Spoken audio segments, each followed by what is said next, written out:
Hello नमस्कार दोस्तों, welcome my YouTube channel. एक बार फिर से हमारे इस नए वीडियो में आप सभी का स्वागत है दोस्तों। और बहुत दिन से हमारे कुछ भाई कमेंट कर रहे थे कि ग्रुप डी का तो वैकेंसी जो भी निकलने का था निकल गया और 23 जनवरी से इसका फॉर्म अप्लाई करने का डेट निकल गया है। तो इसका तैयारी कैसे करें समझ में नहीं आ रहा है, और क्या सब्जेक्ट पढ़ें, किस तरह से प्रैक्टिस करें, कौन सा किताब पढ़ें। तो किताब के बारे में तो मैं आप सबको बता दिया कि कैसे कैसे कौन सा किताब पढ़ना है, और नहीं मालूम है तो उसका उस वीडियो का लिंक डिस्क्रिप्शन में मैं डाल दूँगा, ठीक है। तो आप सबको बताता हूँ। और जो भी भाई कमेंट किए हैं और बोल रहे हैं कि अभी जो फार्म निकला है अभी अप्लाई हो रहा है, फिर अभी अगस्त तक इसका एग्ज़ाम ले लेगा, तो अभी हमारे पास 3-4-5 महीना बच रहा है। तो इतना दिन में कैसे तैयारी करें, 4-5 महीना में कैसे तैयारी करें और ग्रुप डी में कैसे सिलेक्शन पाएँ, तो थोड़ा इसके बारे में कुछ ट्रिक बताइए। और जो भी किस तरह से आप तैयारी किए थे और कितना नंबर फाइट किए थे, कैसे कैसे तैयारी किए थे, थोड़ा उसके बारे में भी आप वीडियो के माध्यम से थोड़ा बता दीजिए, ताकि उसी हिसाब से हम भी तैयारी करें। तो दोस्तों, जब हम तैयारी किए थे उस टाइम तो ऑफलाइन था, इतना जो मोबाइल का हो गया चाहे यूट्यूब का हो गया उतना था नहीं। पहले गांव में रह के तैयारी किए, और जो भी बुक था, जैसे ग्रुप डी का वैकेंसी निकला तो उसमें subject by subject, chapter by chapter पढ़ना पड़ा। उसी चीज़ को फॉलो किए। जैसे जब भी ग्रुप डी का एग्ज़ाम आता है तो उसमें बता दिया जाता है कि हाँ, जैसे जनरल साइंस हो गया चाहे मैथ हो गया, तो इसमें से कितना क्वेश्चन पूछा जाएगा, उसमें से कितना क्वेश्चन पूछा जाएगा, ये सब उसमें बताया गया था। तो उसके हिसाब से अगर आप तैयारी करते हैं तो आपका सिलेक्शन होने से कोई नहीं रोक सकता है। सबसे पहले आपको सिलेबस मालूम होना चाहिए कि सिलेबस क्या पूछेगा, ग्रुप डी के एग्ज़ाम में सिलेबस क्या पूछेगा, ये सब जानकारी होना बहुत ज़रूरी है। तो चलिए सिलेबस के बारे में कुछ बता देते हैं। जिन भाई को मालूम नहीं होगा कि ग्रुप डी के में कौन कौन सा सिलेबस पूछा जाता है, कितना नंबर का कौन सा सिलेबस रहता है, ठीक है। तो दोस्तों, एक पेपर पे मैं लिख रखा हूँ और वो पेपर की मदद से मैं आप सबको बताऊंगा। तो शुरू में है जनरल इंटेलिजेंस एंड रीजनिंग। वो 30 क्वेश्चन रहेगा, 30 नंबर का। जो भी जितना भी क्वेश्चन रहेगा वो 1-1 नंबर का रहता है, और 1/3 इसमें कटिंग होता है। जैसे आप का तीन गलती है तो एक सही कट जाएगा। तो ये तो हो गया, 30 नंबर हो गया जनरल इंटेलिजेंस एंड रीजनिंग का। तो 30 नंबर ये हो गया। जनरल साइंस से 25 क्वेश्चन पूछता है 25 नंबर के लिए, और जनरल अवेयरनेस करेंट अफेयर वो 20 नंबर का रहता है, 20 क्वेश्चन रहता है। और मैथ से 25 क्वेश्चन रहता है, 25 नंबर का। तो इतना चीज़ हो गया, 30, 20, 50 और 25, 25, 50, 100 क्वेश्चन हो गया, 100 नंबर का हो गया। और 90 मिनट का टाइमिंग दिया जाता है। पहले भी 90 मिनट का टाइमिंग था, और अभी जो ऑनलाइन हो गया है तो उसमें भी 90 मिनट का टाइमिंग दिया गया है।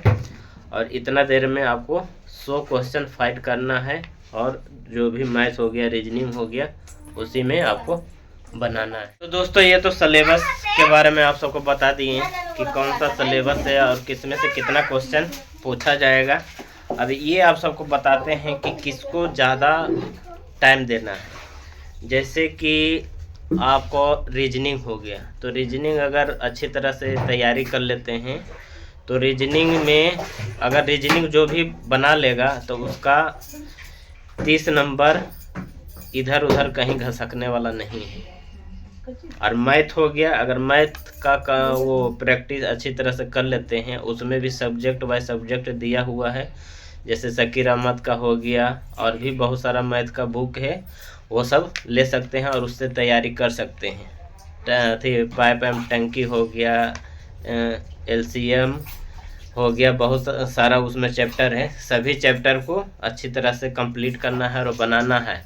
और जो भी सब्जेक्ट है जैसे जनरल साइंस हो गया, जनरल अवेयरनेस, करंट अफेयर हो गया, तो ये तो जब आपका एग्ज़ाम होगा तो उस टाइम अगर इसको पढ़िएगा तो ज़्यादा बेटर रहेगा। जो करंट अफेयर है, करंट अफेयर जैसे आपका एग्ज़ाम होगा अगस्त में, तभी मार्च, अप्रैल, जनवरी, फरवरी का जो भी करंट अफेयर है खेल के बारे में, चाहे अभी क्या हो रहा है, 8वां वेतन आयोग लागू हुआ तो उसमें क्या क्या फिटमेंट फैक्टर होने वाला है, तो यही सब चीज़ के बारे में करंट अफेयर पूछा जाता है। तो ये तो बात की बात है, ज़्यादा टाइम देना है। जैसे मैथ हो गया, रीजनिंग हो गया, जीके हो गया, ये 3 सब्जेक्ट अगर अच्छी तरह से कंप्लीट कर लेते हैं तो आपको हो गया। जैसे जनरल अवेयरनेस, रीजनिंग हो गया तो वो 30 नंबर का हो गया, और करंट अफेयर मैथ हो गया 25 नंबर का, तो 55 नंबर ऐसे हो गया। जनरल साइंस हो गया 55 और 25, 80 नंबर तो ऐसे ही हो गया। 80 नंबर अगर अच्छी तरह से कंप्लीट कर लेते हैं तो 80 में अगर पूरा अच्छी तरह से कंप्लीट हो जाता है तो उसमें अगर कटिंग वटिंग भी होता है तो 1-2 नंबर इधर उधर घट सकता है, तो कम से कम 75 नंबर तो आपका रहेगा ही। अब बाकी जनरल अवेयरनेस, करंट अफेयर अगर पढ़ते हैं जीके तो उसमें भी 5-6 नंबर बढ़ेगा ही। तो अगर इस तरह से तैयारी करते हैं तो आपको लगभग 3-4 महीना में एकदम पूरा जो भी सिलेबस है ख़त्म हो जाएगा।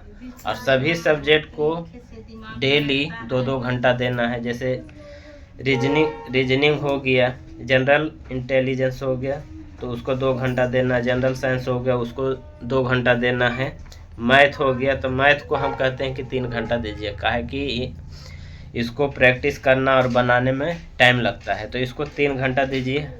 अगर दिन भर में 6-7 घंटा, एक दिन में 6-7 घंटा पढ़ाई में खर्चा करते हैं तो हो नहीं सकता कि आपको सिलेक्शन लेने से कोई रोक सकता है।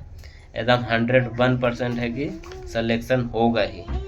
और बुक तो मैं आप सबको बता दिया कौन सा बुक पढ़ना है। और एक चीज़ और आप सबको बता देते हैं कि जैसे प्रैक्टिस हो गया तो ज़्यादा टाइम प्रैक्टिस पर दीजिए, उसके बाद जो भी सेट हो गया, जैसे पिछले कुछ वर्षों का ग्रुप डी का जो क्वेश्चन पूछा गया है, किस तरह से पूछा गया है, क्या क्या पूछता है, जैसे मैथ का कैसा क्वेश्चन रहता है, और जो ग्रुप डी का एग्ज़ाम है, ग्रुप डी के एग्ज़ाम में ज़्यादा हार्ड, जैसे ज़्यादा कड़ा वाला मैथ चाहे रीजनिंग पूछता नहीं है, नॉर्मली ही पूछता है। 10वीं पास हो गया, 10वीं के लेवल का ही पूछता है, ठीक है। तो उतना ज़्यादा हाई फाई मैथ बनाने का, लंबा चौड़ा बनाने का नहीं है। जो छोटा मोटा शॉर्ट क्वेश्चन है मैथ का हो गया चाहे रीजनिंग का हो गया, शॉर्ट वाला बनाना है। बाकी कुछ बड़ा बड़ा एग्ज़ाम के लिए जो तैयारी करते हैं तो बड़ा बड़ा लंबा चौड़ा क्वेश्चन रहता है। जैसे वर्क का हो गया, जैसे ए किसी काम को 10 दिन में करता है तो बी किसी काम को 20 दिन में करता था, दोनों मिलके कितना दिन में करेगा, तो इस टाइप का क्वेश्चन पूछता है। ये नहीं कि ये इतना दिन में किया, बी उतना दिन में किया, सी उतना दिन में किया, तो और डी इतना दिन में किया, तो ए भी कितना दिन में करेगा, इस टाइप का भी रहता है। लेकिन 1-2 क्वेश्चन रहता है। तो सभी तरह का क्वेश्चन आपको तैयारी करना है। ये नहीं कि सभी जितना भी है तो हल्का वाला तैयारी कर लिए, शॉर्ट वाला तैयारी कर लिए, ऐसा नहीं है। पहले ज़्यादातर शॉर्ट वाला पर ध्यान दीजिए, ठीक है। शॉर्ट वाला कंप्लीट होगा तो उसके बाद फिर जो थोड़ा लंबा चौड़ा क्वेश्चन है, मैथ वाला हो गया चाहे रीजनिंग वाला हो गया, तो उस पर ध्यान देने का। बाकी ज़्यादा प्रैक्टिस पर ध्यान दीजिए। और जो याद करने का है, जैसे याद करने का है साइंस, जनरल साइंस हो गया, जीके हो गया, ये सब याद करने का है। बाकी बनाने का है तो ये तो मैथ हो गया और रीजनिंग हो गया, ये दोनों बनाने का है, प्रैक्टिस करने का है। ये दोनों पर ज़्यादा ध्यान दीजिएगा। जैसे मैथ हो गया तो मैथ अगर आपको आता है, कोई सा भी मैथ आता है तो उसको बनाइएगा तो उसका करेक्ट एकदम आंसर आएगा। लेकिन जनरल साइंस हो गया चाहे जीके हो गया तो उसमें कोई फंस जाता है कि हाँ ये होगा कि ये होगा, ये होगा कि ये होगा, उसमें फंस जाता है। लेकिन मैथ और जो रीजनिंग जो अच्छी तरह से कंप्लीट कर लेता है और बना लेता है और वो एग्ज़ाम में आता है तो बनाने के बाद एकदम करेक्ट आंसर वही आता है। तो जो मैथ रीजनिंग का अच्छी तरह से प्रैक्टिस कर लेते हैं और जैसे मैथ 25 नंबर का हो गया, तो 25 में से 2-3 ही नंबर इधर उधर घसकेगा, उसमें से ज़्यादा घसने वाला नहीं है। बाकी रीजनिंग का है तो रीजनिंग और जनरल इंटेलिजेंस में से 30 नंबर उसमें से पूछेगा, तो उसमें से भी 2-3 नंबर इधर उधर घसकेगा। बाकी करंट अफेयर हो गया और जनरल साइंस हो गया, तो ये 25 और 20 45 हो गया। तो 45 में समझिए 40 नंबर आएगा ही आएगा, 5 नंबर इधर उधर घसकेगा। तो इस तरह से दोस्तों तैयारी करते हैं तो मुझे तो नहीं लगता है कि आपको जो ग्रुप डी का जो वैकेंसी निकला है और उसमें सिलेक्शन होने से कोई रोक पाएगा और नहीं होगा। इस तरह से अगर तैयारी करते हैं तो मैं एकदम गारंटी से कहता हूं कि आपको 3-4 महीना 4-5 महीना में एकदम पूरा सिलेबस कंप्लीट हो जाएगा। और एक बार फिर से मैं आप सबको बता देता हूं कि ज़्यादा टाइम देना है जो याद करने का, जैसे जनरल साइंस हो गया चाहे जनरल नॉलेज हो गया, ये सब को याद करना है तो ज़्यादा याद करने पर ध्यान दीजिए और प्रैक्टिस करने का ज़्यादा ध्यान दीजिए। बाकी जो वो जिसको बोलते हैं सेट, जो पहले ग्रुप डी में क्वेश्चन पूछा गया है, उसमें अगर सेट बनाते हैं तो सेट में उतना भी ध्यान नहीं दीजिए, ज़्यादातर उसको प्रैक्टिस करिए, याद करिए। याद करते हैं तो फिर जब याद रहेगा फिर सेट बनाइएगा तो फिर वही सब क्वेश्चन सेट में मिलता है। सेट में मिलेगा तो फिर आपको ध्यान खुल जाएगा कि हाँ ये चीज़ वहाँ पे पढ़े थे तो देखिए यहाँ पे आए, तो एकदम करेक्ट आंसर वहाँ पे आप मारिएगा। तो सेट भी बनाना ज़रूरी है और ज़्यादातर याद करना है तो रात के समय सुबह के समय याद करिएगा तो वो सब ज़्यादा याद रहता है। बाकी दिन के समय पढ़ाई करते हैं तो जो सेट हो गया, सेट मारिए 3-4 डेली और उससे प्रैक्टिस होगा। उसमें हर तरह का क्वेश्चन मिलेगा, हर एक सिलेबस से क्वेश्चन रहता है। जैसे पाइप टंकी हो गया, पाइप टंकी हो गया, वर्क, समय और कार्य हो गया, इस तरह का क्वेश्चन सभी चैप्टर से दिया हुआ रहा है। बाकी जो रीजनिंग है तो रीजनिंग में भी सब्जेक्ट बाय सब्जेक्ट आपको पढ़ना है, ठीक है। उसमें भी ज़्यादा हाई फाई ज़्यादा लंबा चौड़ा वाला रीजनिंग बनाने की कोशिश नहीं करिएगा। उसमें भी जैसे ABCD का भी रहता है, बहुत तरह का उसमें रहता है, घड़ी से पूछता है और बहुत तरह का है, आप देख लीजिएगा बुक में दिया हुआ रहेगा। ऐसे तो मैं अभी भूल गया हूँ, किताब देखता तो उसके ज़रिए से मैं आप सबको बता देता। लेकिन रीजनिंग ऐसा है कि बिना कोचिंग का भी आप रीजनिंग सीख सकते हैं। बाकी मैथ हो गया तो मैथ के लिए तो आपको कोई क्लास आपको करना ही पड़ेगा, जैसे ऑनलाइन क्लास हो गया, चाहे आपके घर गांव के आजू बाजू कोई शहर है वहाँ कंपटीशन की तैयारी कराता है तो वहाँ जाके आप तैयारी कर सकते हैं। बाकी जनरल साइंस हो गया चाहे जनरल नॉलेज हो गया, ये आप YouTube पर पढ़ सकते हैं और बहुत सारा YouTube चैनल है, जैसे SK झा सर का हो गया, खान सर का हो गया, इन सब के चैनल पे जाके आप अच्छी तरह से तैयारी कर सकते हैं। तो दोस्तों पापा कर रही है पापा।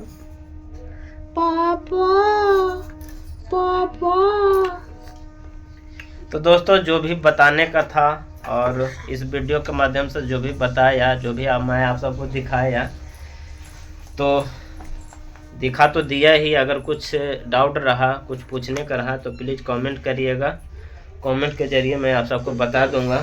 और मैं भी दोस्तों इसी तरह से तैयारी किया था, मैं भी लास्ट में आप सबको बता देता हूँ कि मैं भी इसी तरह से तैयारी किया था, सब्जेक्ट वाइज सब्जेक्ट, ठीक है। और पहले जो हाँ बोलिए, कल छुट्टी है, छुट्टी है दीपावली का। तो इसी तरह से हम भी तैयारी किए थे। चुप रहो। इसी तरह से तैयारी किए थे। और जो ग्रुप डी का वैकेंसी निकला था 2016 से पहले, उसमें भी सब्जेक्ट दिया हुआ था और सिलेबस दिया हुआ था, और सिलेबस के देखते हुए उसी तरह से तैयारी किए। और मैं भी गांव में नहीं रहता था, दिल्ली में रहता था। जब एग्ज़ाम का टाइम आता था तो 4-5 महीना पहले गांव जाते थे, फिर सिलेबस बाय सिलेबस तैयारी करते थे। और तैयारी करने के बाद देखिए ग्रुप डी में सिलेक्शन हो गया है और मैं भी आप सबको इसी तरह से तैयारी करने का रिकमेंड करता हूं। और इस तरह से तैयारी करिएगा तो मैं कहता हूं कि 101% है कि सिलेक्शन होगा ही होगा। और एक चीज़ और मैं आप सबको बता देता हूं कि बहुत सारे भाई का दिमाग में ये घुसा हुआ है कि वैकेंसी बहुत कम है और इतना कम में मेरा सिलेक्शन नहीं होगा। तो ये तो बिल्कुल दिमाग से निकाल दीजिए कि वैकेंसी कम है।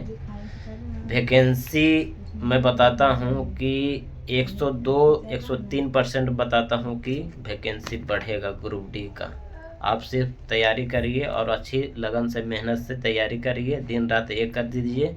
वैकेंसी के ऊपर देखना ही नहीं है कि कितना वैकेंसी है कितना क्या है।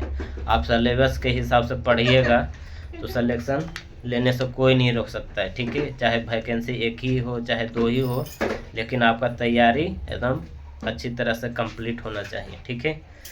तो एक बार फिर से आप सबको बता देते हैं कि ग्रुप डी का जो वैकेंसी है 103% है कि बढ़ेगा ही बढ़ेगा, इसमें दो राय की बात नहीं है, ठीक है।